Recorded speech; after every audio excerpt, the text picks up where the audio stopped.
All right, it looks like we are ready to roll. Welcome, everybody. We are going to go ahead and get started for our pyramid model framework launch. I am going to take the opportunity to introduce and have them introduce themselves, my co-facilitators. For those who don't know me, I'm Corey Hill. I work at the Partnership for People with Disabilities at Virginia Commonwealth University, and I oversee the Virginia Early Intervention Professional Development Center, which is our team coordinates early intervention professional development for Virginia. Kyla, would you like to go next, please? Sure. Hi, everyone. I'm Kyla Patterson. I'm the Early Intervention Program Manager for Virginia, and I work out of the Department of Behavioral Health and Developmental Services. And I will pass it to Anne. Hi, everyone. My name is Ann Brager, and I am a technical assistant consultant with the Part C office. Thank you all.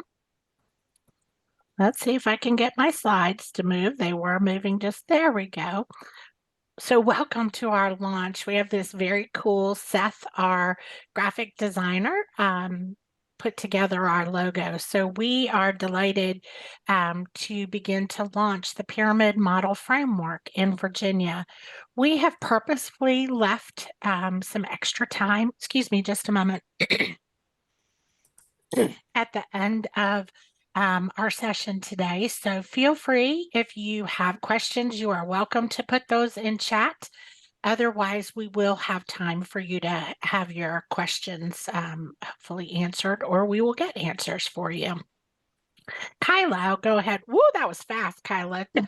I can go backwards if you need me to. That's okay. Thank you. Yeah, we're really excited that you're joining us today and excited to be launching our pyramid model framework work here in Virginia. Before we talk specifically about the pyramid model framework, I wanted to sort of orient us and connect us back to the state systemic improvement plan and our state identified measurable result, because that's where this work is coming from. So you may remember that we have a 6-year state systemic improvement plan for Part C in Virginia. And our goal, our focus area, is on improving positive social emotional skills for infants and toddlers by the time they leave early intervention. And some of what scrolled through quickly was broad improvement strategy 2 of that plan, which is focused on identifying and implementing evidence-based practices that support positive social emotional skills for all infants and toddlers that we serve, and provides effective intervention when there are delays or concerns in that area of development.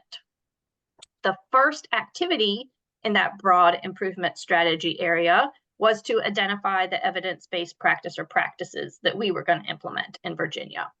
And we've been talking for a year, maybe 2 years now, that we have selected the pyramid model framework as the structure for our evidence-based service delivery in support of positive social emotional skills in Virginia. And so now you'll be hearing today about some of the work that's happened around or since that selection has been made. And now highlighted on your screen is that once we've identified that practice for statewide use, we'll be developing an implementation plan to include professional development activities and resources needed to support implementation.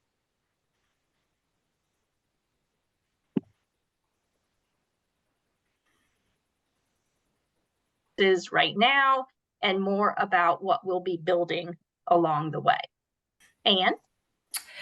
Yeah, so with that said, we'd really like to get an idea about what you guys know about the pyramid model, because that will help us develop resources and training materials. So if you could use your chat and kind of share what you know.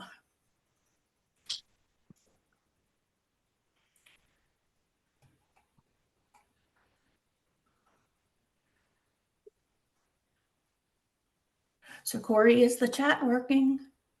It is. It might just take just a moment. Marty Clark, thank you, Marty. She said she's heard of it, but she's looking forward to learning more. Thanks, Marty. Yes, thank you.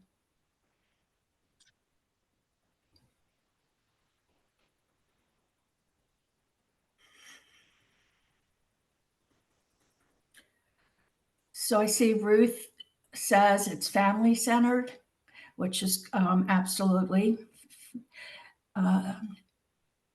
Jamie says, I've heard of it, but do not know anything about it. And Christine, based on levels of need, absolutely. And Candace, levels of support for practitioners on social emotional skills, like a RTI for social emotional development, a framework of evidence-based practices, coaching model, social emotional skills. And from what Rachel says, from what she understands, it's a framework of needs. And Sounds like we have people at lots of different levels, some global understanding of, but not a lot of specifics, it sounds like, Anne. right. So let's go on to our next slide. And we can talk about just a little quick overview of the pyramid model framework. So we've had a work group that has been working for the past year, as Kyla mentioned, and that work group really spent a good part of that year learning about the pyramid model framework, understanding how this will be used in Virginia, and considering how to help other early interventionists understand this information. So we're just going to do a real quick review. And of course, we know that if you listen to any of our webinars that we've had, it begins with an effective workforce, which is why we're kind of trying to get a feel of what you guys know about the evidence-based practices included in the pyramid model framework. So we also have a universal prevention level, which is for all children. There's resources that help support high quality environments, nurturing and responsive relationships. And Corey, can you go to the next slide? Yes, there's just, you are where I live, there's just a little bit of a lag time, but it will catch up with you. So there you go, Anne. Okay, so at the second level are children that are at risk. And these are targeted social emotional supports that help with prevention. And then finally, at our top level, we have the intensive intervention level, where you're not going to have a whole lot of children up in this level. These are ones that are going to need more intensive kind of supports. So using your stamp feature, which Corey will tell us how to do. Yeah, so what we're going to do now is we want you to think about and stamp where you have supported families and children on the pyramid model. In order to use the stamp, you should see a green bar that says you are seeing Corey Hill's screen.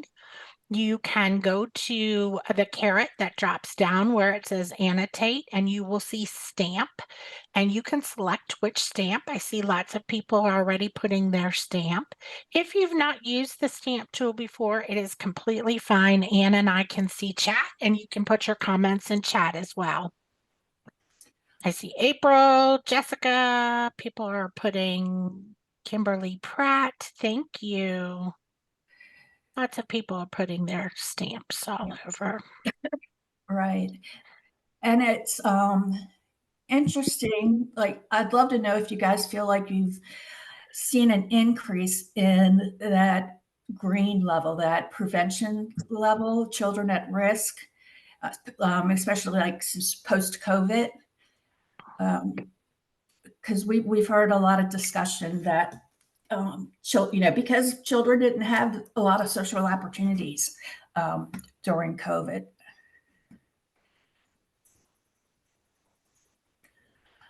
Doesn't look like you got any responses to that. And did you want people to unmute, Anne, if they had any comments? They certainly can. April says that she saw a significant increase in children at risk.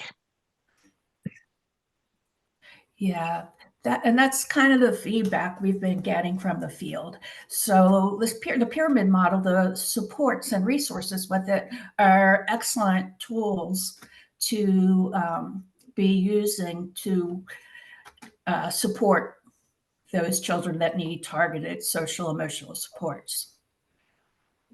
Okay, Corey.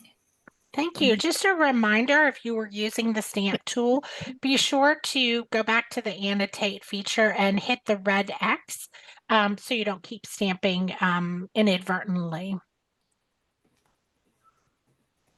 And it's coming in, it's just loading. That's okay. Hey, I live rural too. Hang on just a second. It's actually, there we go. All right, and these will come in one at a time, and I'll just wait for you to tell me when you're ready. Okay. So the 5 primary principles for using the pyramid model in early intervention they align very similarly to our chapter 1, the mission and key principles of early intervention. And Lorelei has dropped that link in the chat for you. But as we go through, you can use your stamp to let us know if these are practices that you're used before or currently using. So practitioners use culturally responsive communication and relationship building practices that help early interventionists build collaborative partnerships. Practitioners use family coaching strategies to meet the needs of all caregivers.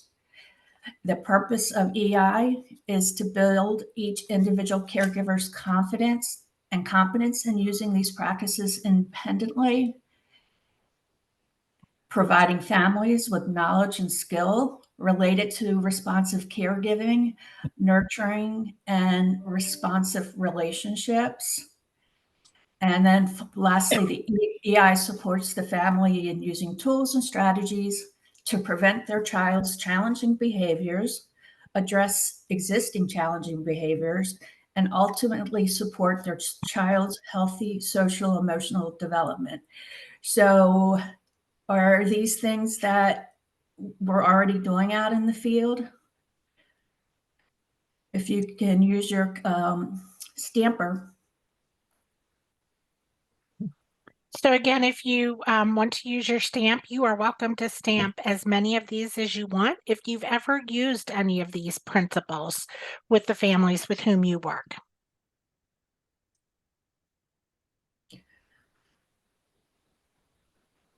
I love all the hearts. And I see some people are also adding in chat. CEO J says yes. Jessica Norton says yes, she's used these practices as well. April says definitely. John Fortune says all of them. Tiara says yes. I've used them all, Jamie says yes. Oh, look at all those stamps. So what I guess the point of the activity was to kind of show that the pyramid model aligns with what we, believe in and the practices that we use in Virginia. And most of you are already doing these things. Yeah, I think you're right, Anne. The stamps really do show this is stuff we're doing. It's great to see that people are recognizing that. All right, just a reminder again, please be sure to use the red X out to get out of the stamp feature. And Anne, is there anything else on that before I go to the next slide? No, I think I'm tossing it to you on this next slide. All right, sounds good.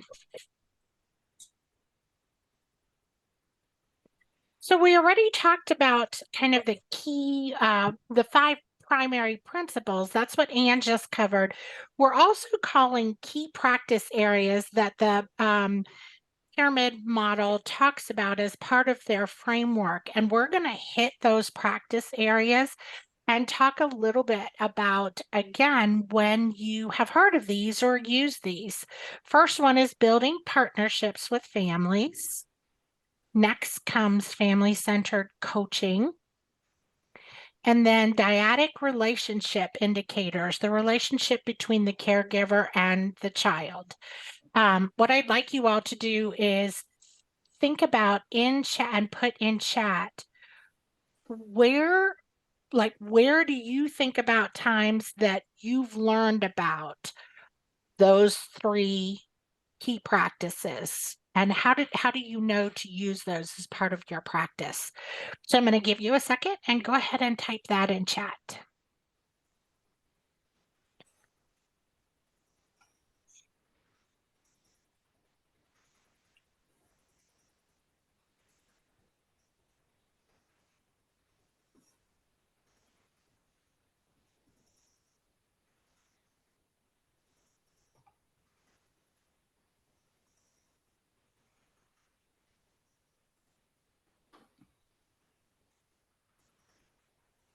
Tiara says, as a social worker, I learned much about them in college and in my own family. Candace says involvement with her local infant mental health chapter. Beth, the question is, when you look at the 3 key practices, how did you learn about those three practices in your role as an early interventionist? Jessica says through the EI coaching handbook. Hi, Patty Eitmiller. She says ongoing professional development. We certainly have done lots of that in Virginia. Crystal says, as an early intervention service coordinator, so learning on the job. Marty says her experience and years in the field, coaching webinars through graduate school, meeting with families. So there have been many, many opportunities through your experience, through your professional, personal training, through your experience in your own family. We've all had those opportunities. Actually, Christine, tell me what triple P means. I don't know what that means. Oh, yeah, tell me what triple P means. Melissa says trainings and webinars. Christine, go ahead and you've unmuted. The triple P is the positive parenting program that's available to many parents. We do that a lot in North Carolina. Okay. And coaching is a huge part of that program. Thank you. Thank you. April recognized that. AB recognized. Thank you all.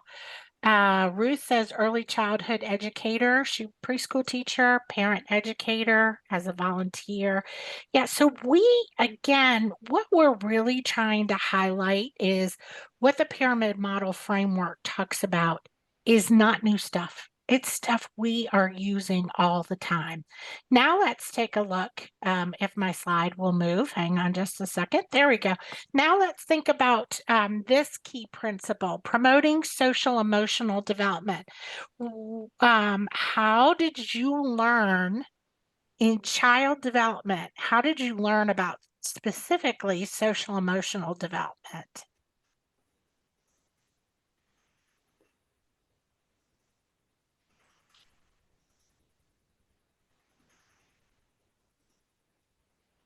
And I am happy if anybody wants to unmute. I'm trying to keep track if I can see, or you can raise your hand or type it in chat.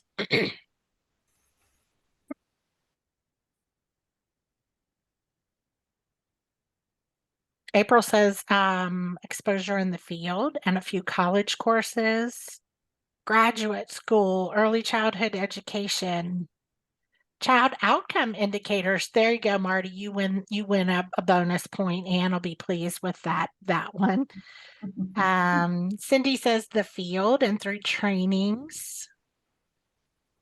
Yeah, so we had lots of opportunities. One of the things that we sometimes hear is social emotional development is kind of outside of my lane, or I didn't learn that.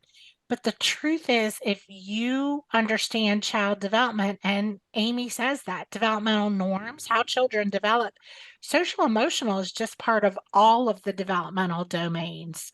And so it really isn't a thing to say, I'm not an infant mental health specialist. I'm not a social emotional expert. We have some grounding knowledge. Some of us have a lot more experience. We've gone through the endorsement process, but most of us as early interventionists have some idea about how to promote social emotional well-being in children.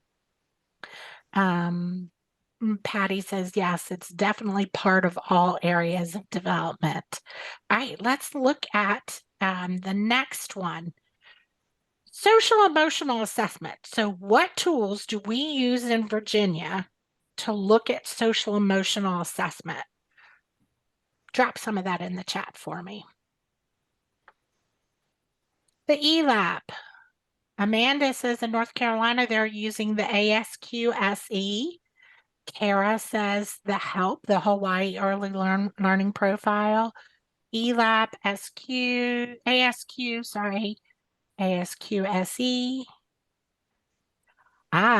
Christine, that's another one, new one to me. Day C2. Did I say it even right?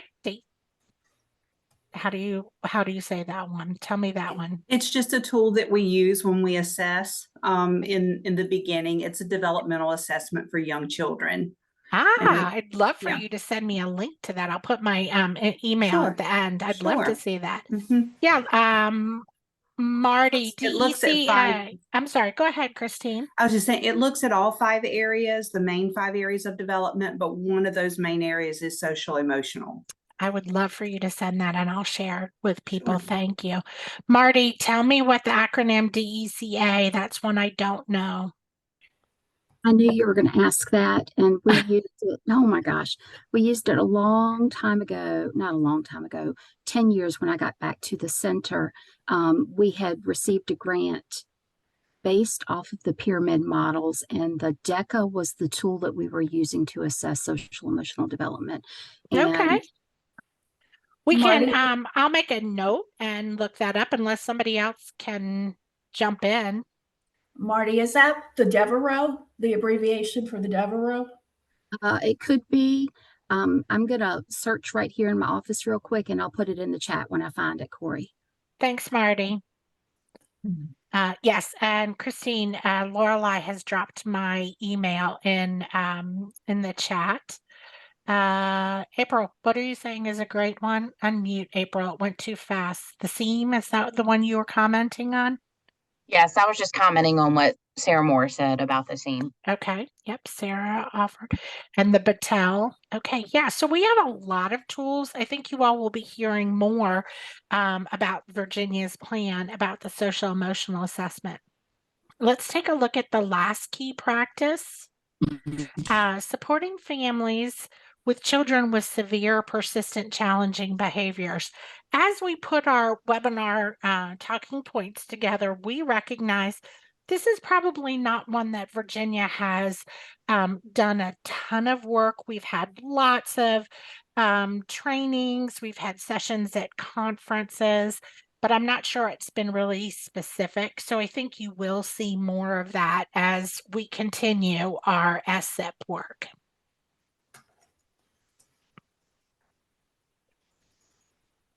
All right. So as we have really thought about that, our work group really took the time to look at those practices and really understand this whole idea of a framework that Anne mentioned when we started. And that's what we're going to be rolling out to all of the other people who have not been part of this work group or maybe have some knowledge, but don't feel like they have enough knowledge. That's what's going to be the focus.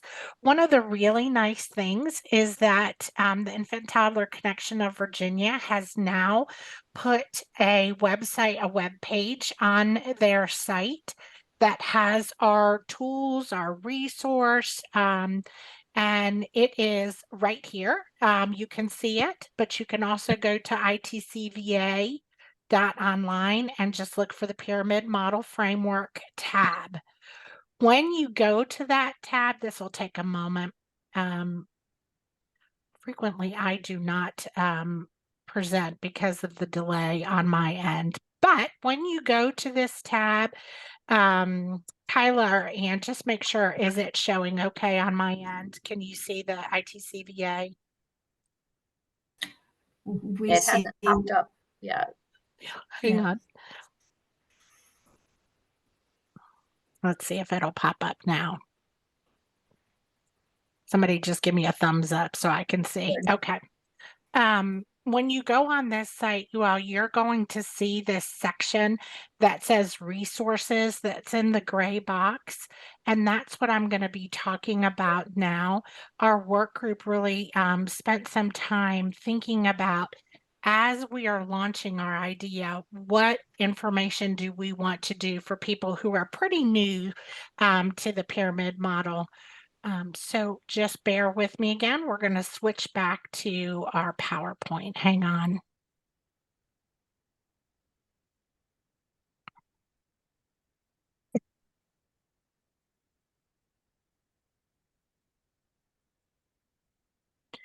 All right, somebody cue me. Is that going okay?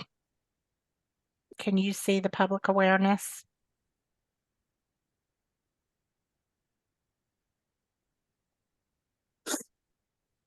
Lorelei, can you see public awareness? No, I can't yet. All right. I should have let you do this. Hang on just a second. I should have let you it truly is not like user error here. It's just the lag time. So thanks, April. Did you share your screen again, Corey? Yeah, I just okay. tried that, but it's there's just this pretty significant lag. Corey, would you like me to share mine? Let's try this again. There you go. Let's see. All set. Yeah, except it's not Lorelei, maybe go ahead. And you have host. I'm sorry, you all, that there's this glitch that's happening. The good news is it used to be that this kind of thing really stressed me out, and it doesn't anymore. I'm like, this is just technology. Let's try this again. It'll just take me a moment. Okay, thanks, Lorelei. Working.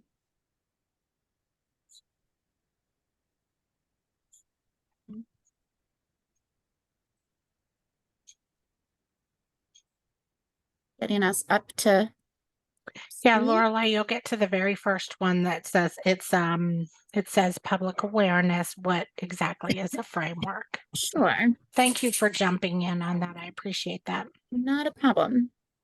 It'll be the next slide. All Next right. one. There Here we we go. go.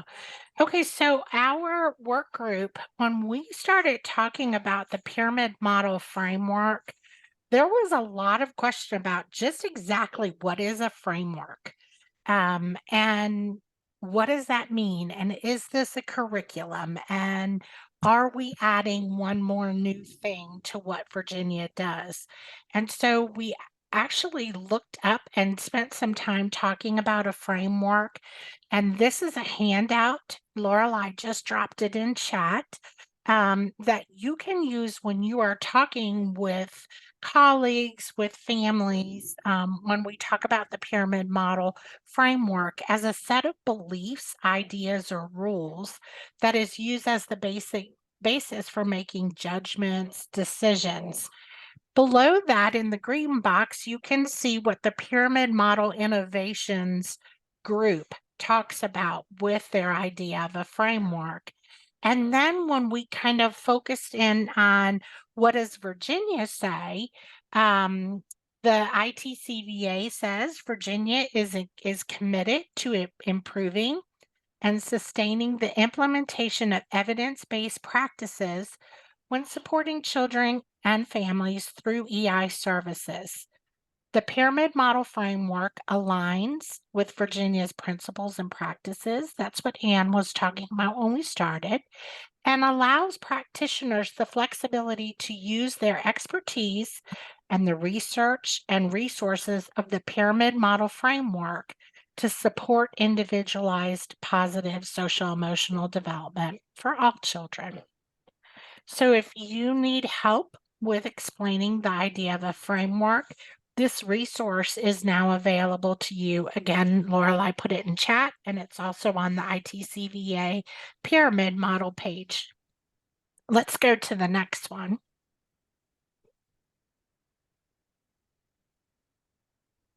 Next, the work group decided if we were going to do a general orientation, an overview of the pyramid model framework, what could we put together? And a small work group put together this infographic that you all are welcome to download, print, pass out, share in staff meetings.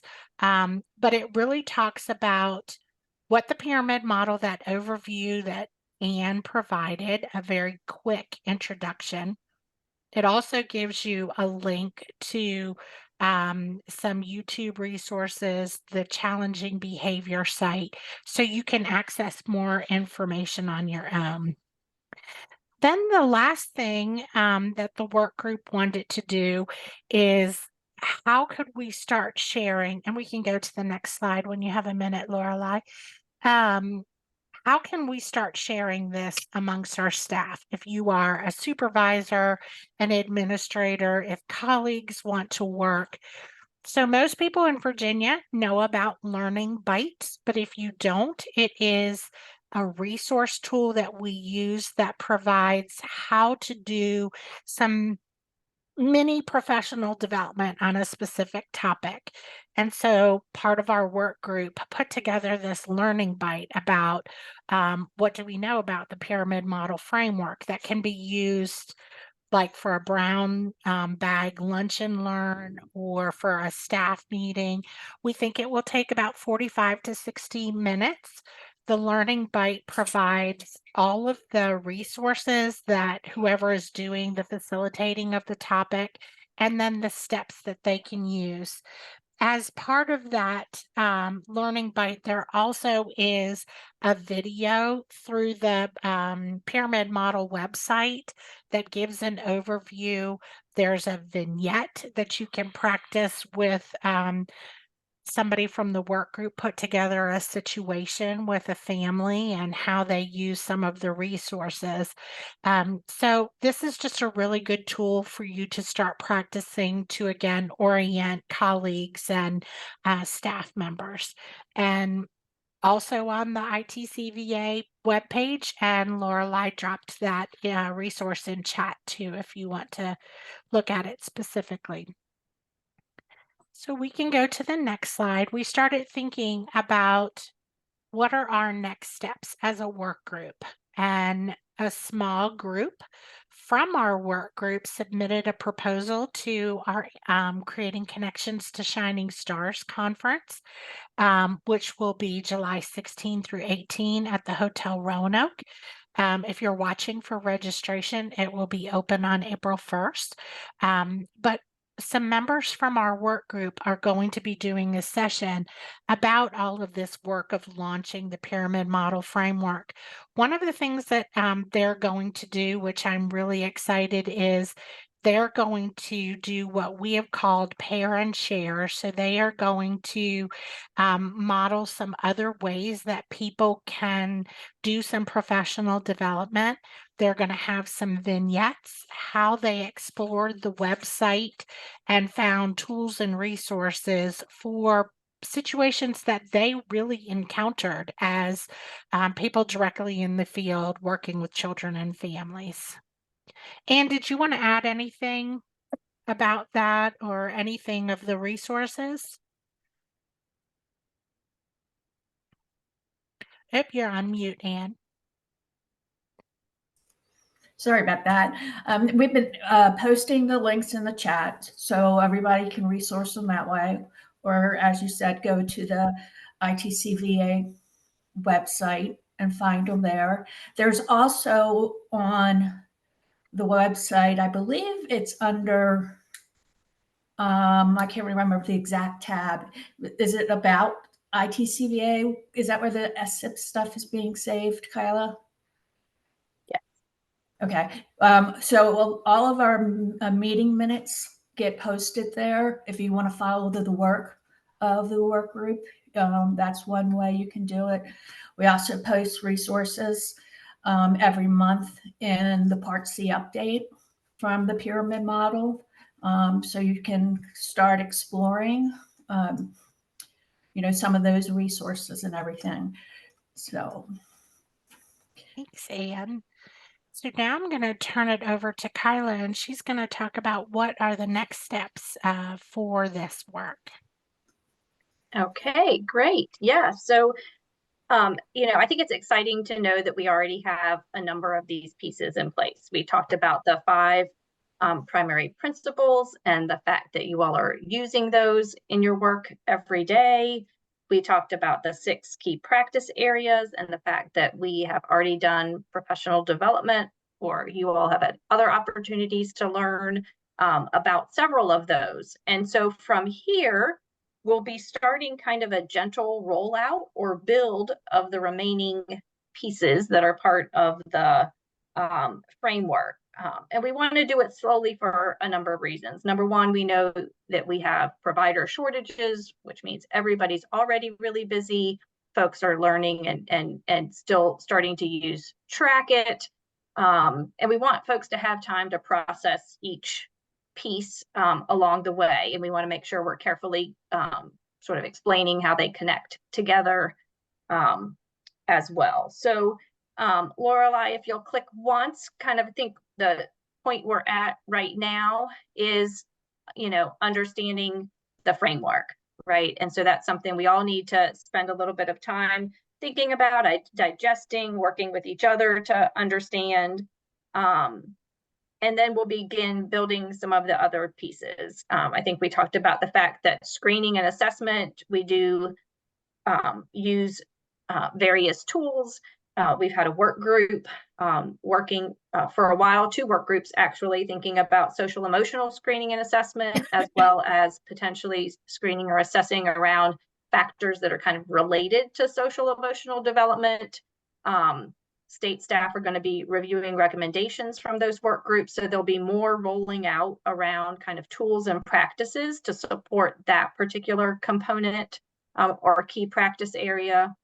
We talked about the fact that we're already doing a fair amount, or have done a fair amount, around coaching and relationships to support social emotional development, but we'll also be thinking about and talking with you all about what additional support or resources might be helpful, or how can we make sure folks know about the existing resources and supports available there. And then thinking about that top of the pyramid piece for those children who have more intensive needs for support, and building out that piece in Virginia. And then finally thinking about fidelity to those key practices in our work. But we really want to have kind of a coordinated and multi-pronged approach to supporting the field in this pyramid model framework. We'll be talking about it in statewide opportunities like this, in regional meetings with local system managers. There'll be written materials, and again, support in using existing resources. Okay, next slide, please.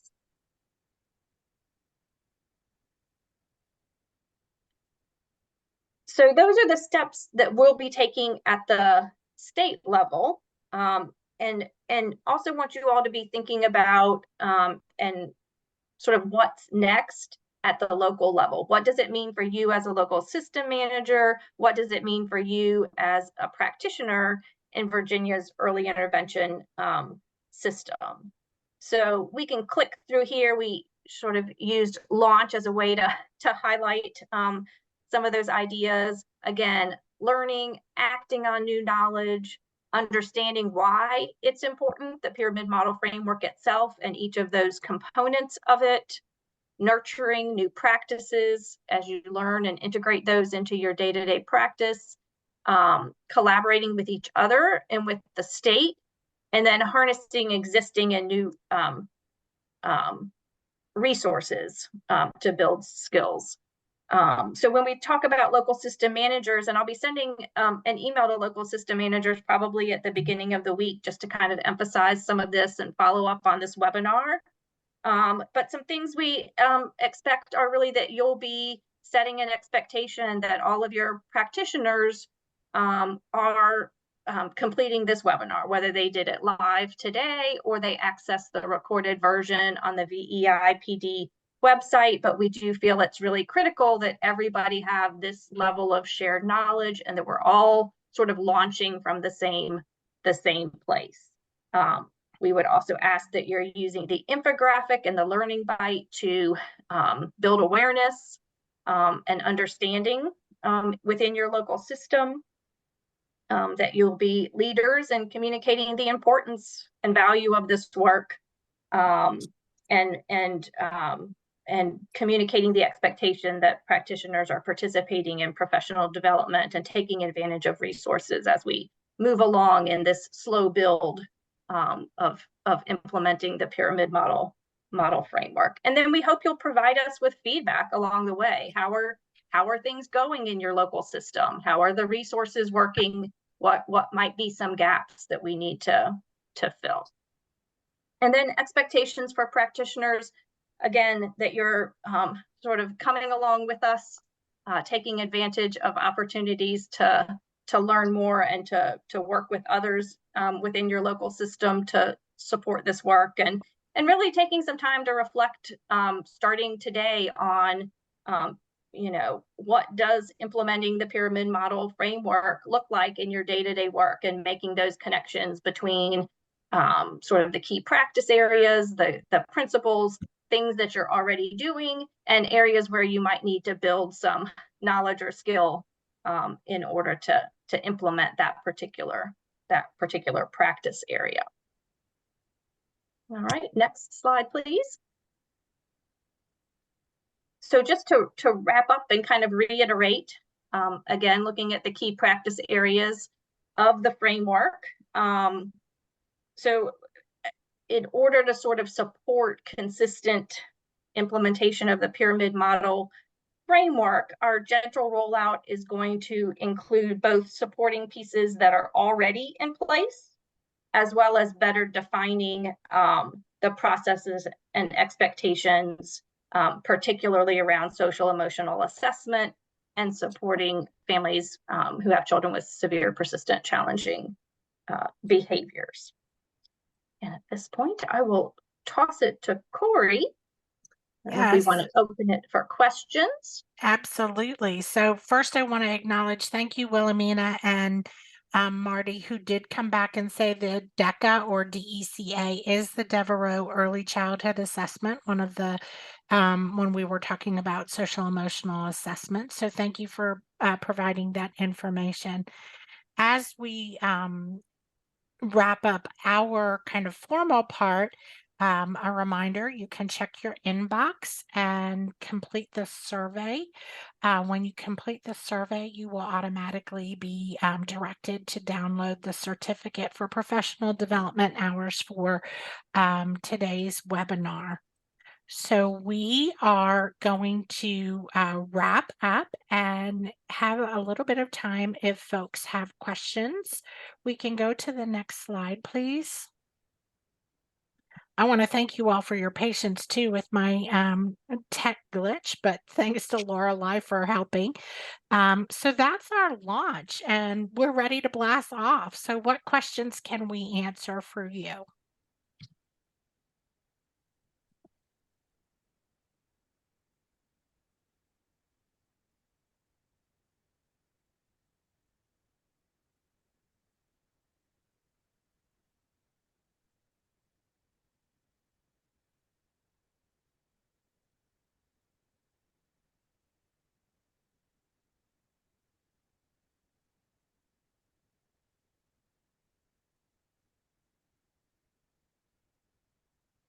Melissa says, I'm very excited to see what comes next to support our children and families related to social emotional development. Thanks, Melissa. We are too. Jennifer asks, what are the desired outcomes? Well, I would say the desired outcome ties back to our state systemic improvement plan and our state identified measurable result, which is that we will improve positive social emotional skills, including social relationships for infants and toddlers by the time they exit early intervention. This is all driven back to that particular goal. Candace says, wondering about how we will be able to use this framework in our assessment for service planning and IFSP development. I think that's a piece that will really be looking at in our recommendations around screening and assessment tools and practices. The stakeholder groups, and Anne may want to say more because she's really been working and leading one of those groups, have been thinking about not only the tools that we might use, but also when do we use them, how do we use them. Groups have been thinking about when is it important to pull in somebody who might have infant mental health or related expertise to be a part of that team who's doing assessment or planning IFSPs. And then the other piece that we talked about that's kind of IFSP related when we think about service delivery is that supporting children who may have more intensive needs in this area, and thinking about, you know, what is early intervention's role in that? Are there referrals that need to happen? And again, that's a piece that we still need to do some building on. April and Lorelei shared that they used the pyramid model before joining early intervention. April says, April's part of our work group. She says the information and resources are extremely helpful. Families enjoyed many of the handouts that she shared, and many said they were helpful as reminders between sessions. Tiara says that clarifies, Kyla, what you just said clarifies, and it will be helpful or great to know when to pull in other people maybe with more expertise. Or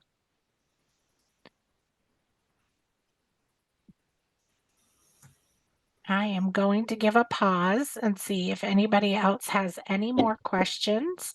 I'm not seeing anything else posting in chat, but again, you are welcome to unmute. Otherwise, we will wrap it up for today. Kim says, how might we use this to tie into child care centers?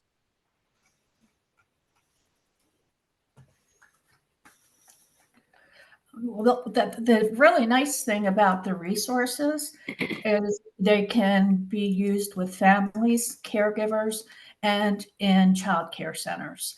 And a lot of it is really focused on expanding what we're doing through the eyes of a child's social emotional development, because we often miss that. Or we've had providers who say that, you know, early intervention doesn't do social emotional skills and refers them somewhere else. So what we're really trying to do is build up the capacity of our providers, our families, child care centers, and these tools align very well with that. April also adds kind of an agreement with what Ann just said. You can share resources with child care providers, child care directors, that you can link them to the Pyramid Model website and use resources with children in their program. And the nice thing with the resources are they're very easy to follow. They offer really wonderful suggestions, and they're very colorful. And, you know, they're just like simple little handouts and things that you can use. Like to support families during bath time or out at the doctor's office. Just tips. So I think you'll appreciate the resources when you get in there and have a chance to really look around and watch the Part C update, because we've been sharing the resources there for well over a year now, I guess. I think, Anne, that's one of the things that our work group was surprised that when they spent time on the site and actually took that time, because frequently we say we don't have enough time, but when they took that time, they were like, oh, I could use this for this family, and I think about this child. And so again, watch for more resources about how you might be able to use some of the way that the work group worked to kind of support staff. Because and also we just recently, the Pyramid Model Innovation Group just presented at the Division for Early Childhood Infant Mental Health Community of Practice just last week. And one of the key players in that work group was talking about how they are continuing to build resources specifically for early interventionists. So there's always new stuff being added. April says the Pyramid Model Resource Library is searchable. That was one of the key takeaways from our work group. When you go to the library, if you start searching by early intervention, you are going to be hit with everything that's relevant for birth to 3, which is really helpful because they have a lot of resources about preschool too, which is great information, but not our people. So start and use your search as early intervention. You'll get taken to the right place. Well, we appreciate everybody's time. Kyla and Ann and I will stay on for another minute if you have any specific questions you would like to ask us. Otherwise, please stay tuned as resources are launched. Please take a look at everything that we shared today and plan to join us at Creating Connections for Shining Stars in July, where I think there will be so much good information about social emotional development throughout the whole conference. So thank you for joining us. Have a nice afternoon.